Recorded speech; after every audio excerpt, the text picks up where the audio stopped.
Hi friends, എങ്ങനെ self love വർദ്ധിപ്പിക്കാമെന്നാണ് ഇന്നത്തെ വീഡിയോയിൽ പറയുന്നത്. This is me Soumya, life coach and business coach. All are welcome to feel better. ആദ്യം തന്നെ നമ്മൾ സെൽഫ് ലവിന് അർഹരാണെന്ന് തിരിച്ചറിയണം. ചുമരുണ്ടെങ്കിൽ ചിത്രം എഴുതാൻ കഴിയൂ എന്ന് മനസ്സിലാക്കണം. ആദ്യമായി നമ്മുടെ കഴിവുകളെക്കുറിച്ചും നമ്മുടെ നേട്ടങ്ങളെക്കുറിച്ചും ഒരു ലിസ്റ്റ് ഉണ്ടാക്കുക. അത് കണ്ടാൽ നമ്മുടെ മൂല്യം നമുക്ക് തിരിച്ചറിയാൻ കഴിയും. നമ്മൾ എത്ര കഴിവുള്ളവരാണെന്നോ നമ്മൾക്ക് എത്ര മേന്മയുണ്ടെന്നോ നമുക്ക് മനസ്സിലാക്കാൻ സാധിക്കും. നമ്മൾ നോ പറയേണ്ടിടത്ത് ശക്തമായി തന്നെ നോ പറയുക. പ്ലീസ് ചെയ്ത് ജീവിക്കുന്നത് ഒഴിവാക്കുക. മറ്റുള്ളവരെ പ്ലീസ് ചെയ്ത് എത്ര കാലം ജീവിക്കാൻ സാധിക്കും? നോ പറയേണ്ടിടത്ത് ശക്തമായി തന്നെ നോ പറയുക. നമ്മുടെ ഇഷ്ടങ്ങൾക്ക് സമയം കണ്ടെത്തുക. നമ്മുടെ ഹോബികളും പാഷനുകളും മനസ്സിലാക്കുക. നമ്മുടെ ഹോബികൾക്കും പാഷനുമായി സമയം കണ്ടെത്തുക. നമ്മുടെ കഴിവുകളെ വളർത്താൻ ശ്രമിക്കുക. നമുക്കിഷ്ടമുള്ള കാര്യങ്ങൾ ശ്രദ്ധിക്കുക. നമ്മുടെ ഇഷ്ടമുള്ള കാര്യങ്ങൾ ചെയ്യാൻ ശ്രമിക്കുക. പരാജയങ്ങൾ തളരാതിരിക്കുക. നമുക്ക് സഹായം വേണമെങ്കിൽ സഹായം ചോദിക്കാൻ മടിക്കരുത്. സഹായം ചോദിക്കുന്നതിൽ കുറവ് കാണരുത്. ലോകത്തിലെ എല്ലാ പ്രശ്നങ്ങളും തീർന്നിട്ട് ഞാൻ എൻ്റെ പ്രശ്നം എടുക്കൂ എന്ന് വിചാരിക്കരുത്. നമ്മുടെ ശരീരത്തെ നല്ല പോലെ ശ്രദ്ധിക്കുക. വ്യായാമം ചെയ്യുക, നന്നായി വെള്ളം കുടിക്കുക, പോഷകാഹാരങ്ങൾ കഴിക്കുക, നന്നായി ഉറങ്ങുക, വിശ്രമിക്കുക. അങ്ങനെ ബോഡി നല്ല പോലെ ടേക്ക് കെയർ ചെയ്യുക. ബോഡിക്ക് വേണ്ട എല്ലാ കാര്യങ്ങളും ചെയ്തു കൊടുക്കുക. ചെറിയ ചെറിയ അസുഖങ്ങൾ പോലും കണ്ടില്ലെന്ന് നടിക്കരുത്. അതിന് വേണ്ട ചികിത്സ ചെയ്യുക. ബോഡിയെ ശുശ്രൂഷിക്കുക. നമ്മുടെ സ്വത്ത് എന്ന് പറയുന്നത് നമ്മുടെ ആരോഗ്യമാണ്, നമ്മുടെ ശരീരമാണ്. അതിനെ സംരക്ഷിക്കുക. നമ്മളൊരു കാര്യം ചെയ്യുമ്പോൾ നമുക്ക് ഡിസ്കംഫേർട്ട് ഫീൽ ചെയ്യുകയാണെങ്കിൽ നമുക്ക് ബൗണ്ടറീസ് സെറ്റ് ചെയ്യാം. ഫിസിക്കൽ ബൗണ്ടറീസ് ആവാം, ഇമോഷണൽ ബൗണ്ടറീസ് ആവാം, മണി ബൗണ്ടറീസ് ആവാം. ഫിസിക്കൽ ബൗണ്ടറീസ് എന്ന് വെച്ചാൽ നമ്മൾ എന്തിനും ഏതിനും എപ്പോഴും അവൈലബിൾ ആണ് എന്നൊരു വിചാരം ചിലർക്കുണ്ടാകും. അതായത് ഇപ്പോൾ എനിക്കൊരു സ്ഥലം വരെ പോകാൻ നിനക്കൊന്ന് വരാൻ പറ്റുമോ, നിനക്കത് ചെയ്യാൻ പറ്റുമോ എന്നൊക്കെ പറഞ്ഞ് നമുക്ക് ഓരോ ഭാരങ്ങൾ നമ്മൾ ഏൽപ്പിക്കുന്ന ആൾക്കാരുണ്ട്, ഓരോ റെസ്പോൺസിബിലിറ്റി ഏൽപ്പിക്കുന്ന ആൾക്കാർ. അങ്ങനെയുള്ളവരോട് നമുക്ക് ശക്തമായി തന്നെ നോ പറയാം. അയ്യോ എനിക്ക് പറ്റില്ല, എനിക്ക് വേറെ കാര്യമുണ്ടെന്ന് പറഞ്ഞ് നമുക്ക് ഒഴിയാവുന്നതാണ്. ഇനി ഇമോഷണൽ ബൗണ്ടറീസ് എന്ന് പറയുന്നത്, അത് ചിലവരുണ്ട് ദുഃഖം വരുമ്പോൾ മാത്രം നമ്മൾ ഓർക്കും, അല്ലാത്തപ്പോഴൊന്നും നമ്മൾ ഓർക്കില്ല. അപ്പോൾ അവരുടെയൊക്കെ വല്ല നെഗറ്റീവ് ഇമോഷൻസ് വന്നിട്ടുണ്ടെങ്കിൽ അപ്പോൾ ഫോൺ വിളിച്ച് അല്ലെങ്കിൽ നേരിട്ട് കണ്ടോ അവരുടെ നെഗറ്റീവ്സ് ഒക്കെ നമ്മളോട് അടുത്ത് വന്ന് കൊട്ടും.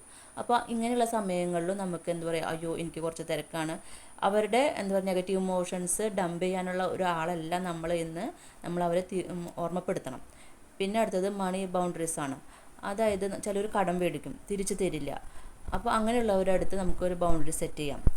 മേടിച്ച പണം കുറേശ്ശായി തന്നു തീർക്കണം എന്നൊക്കെ പറഞ്ഞ് നമുക്കൊരു ബൗണ്ടറി സെറ്റ് ചെയ്യാവുന്നതാണ്. പിന്നെ നമ്മൾ നമ്മളെ പ്രശംസിക്കുക. നമ്മളൊരു നല്ല കാര്യം ചെയ്താൽ, നമ്മളൊരു നേട്ടമുണ്ടായാൽ, നമ്മൾക്കൊരു സന്തോഷം ലഭിച്ചാൽ നമ്മൾ നമ്മളെ അപ്രീഷിയേറ്റ് ചെയ്യുക. മറ്റുള്ളവരെ പ്രശംസയ്ക്ക് വേണ്ടി കാത്തു നിൽക്കാതെ നമ്മളെ പ്രശംസിക്കാൻ നമ്മൾ പിശുക്ക് കാണിക്കരുത്, മടി കാണിക്കരുത്, വൈകിക്കരുത്. അതത്രയും പെട്ടെന്ന് തന്നെ നമ്മളെ പ്രശംസിക്കുക, നമ്മളെ മോട്ടിവേറ്റ് ചെയ്യുക. നമ്മൾ എല്ലാവരോടും എന്തിനോടും നന്ദിയുള്ളവരായിരിക്കുക. എല്ലാത്തിനോടും നന്ദിയുള്ളവരായിരിക്കുക. നമ്മുടെ ജീവിതത്തിൽ ലഭിക്കുന്ന കൊച്ചു കൊച്ചു നേട്ടങ്ങൾക്ക് വരെ ദൈവത്തിനോട് നന്ദി പറയുക. നമ്മൾ മറ്റുള്ളവരോട് ക്ഷമിച്ചു കൊടുക്കുക.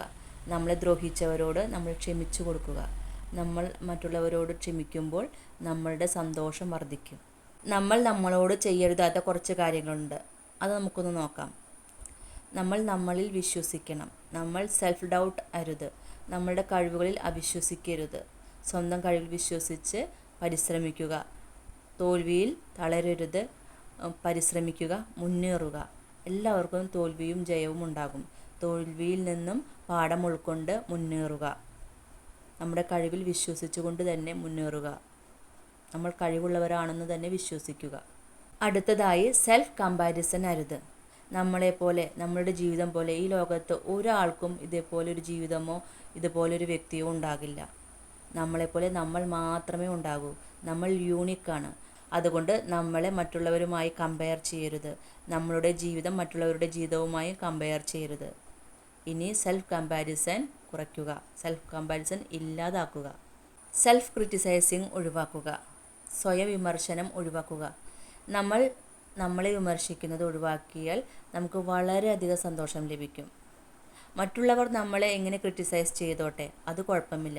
പക്ഷെ നമ്മളോട് എന്തു പറയുന്നു എന്നതാണ് വലിയ കാര്യം.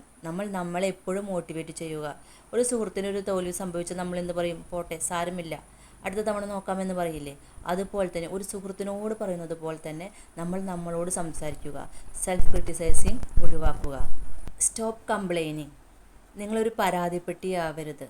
എനിക്ക് കിട്ടിയില്ല, എന്നോട് പറഞ്ഞില്ല, എന്നെ ക്ഷണിച്ചില്ല, എനിക്ക് തന്നില്ല, അങ്ങനെയുള്ള പരാതികൾ ഒഴിവാക്കുക. പരാതിയിൽ എപ്പോഴും നെഗറ്റീവ് വാക്കുകളാണ് ഉണ്ടാകുന്നത്.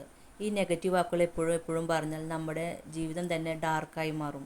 അതുകൊണ്ട് തന്നെ പരാതി ഒഴിവാക്കുക. ഉള്ളതിൽ സന്തോഷിക്കുക. നമുക്ക് എന്താണോ ദൈവം തന്നിട്ടുള്ളത്, നമ്മുടെ ജീവിതം എന്താണോ അതിൽ സംതൃപ്തി അടയുക, സംതൃപ്തി കണ്ടെത്തുക, സന്തോഷിക്കുക, ഉള്ളതിൽ സന്തോഷിച്ച് ജീവിക്കുക. നിങ്ങൾ നിങ്ങളെ സ്നേഹിക്കുമ്പോൾ ലോകം നിങ്ങളെ സ്നേഹിക്കും. നിങ്ങൾ നിങ്ങളെ റെസ്പെക്റ്റ് ചെയ്യുമ്പോൾ ലോകം നിങ്ങളെ റെസ്പെക്റ്റ് ചെയ്യും. നിങ്ങൾക്കും സന്തോഷത്തിനും ഇടയിൽ വിലങ്ങുതടിയായി നിൽക്കുന്നത് നിങ്ങൾ മാത്രമാണ്.